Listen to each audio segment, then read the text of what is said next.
পাওয়ার আমাদের বেশি, অস্ত্র বেশি, সব আমাদের, তারপরেও ওরা যেতে কি করে? আমরা যেতে আল্লাহর রহমতে। জোরে বলুন সুবহানাল্লাহ। তাই তো নাকি? তা আল্লাহর রহমতটা কি? ওমা আরসালনাকা ইল্লা রাহমাতাল লিল আলামিন। আল্লাহর রহমতটাই তো হলো মুহাম্মদ সাল্লাল্লাহু আলাইহি ওয়াসাল্লাম। জোরে বলুন সুবহানাল্লাহ।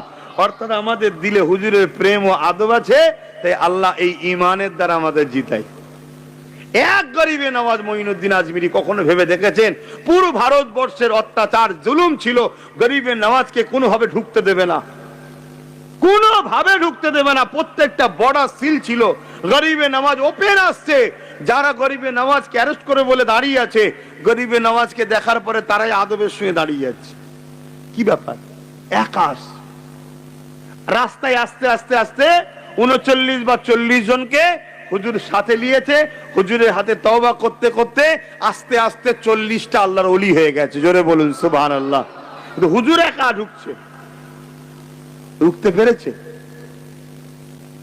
আর আজকে বলুন, আমার কবরস্থানে আগামী দিন আমার মা বোনকে, আমার বাপ ভাইদেরকে আমরা নিজেরা কবরে ঢুকবো কি কোনো গ্যারান্টি নেই।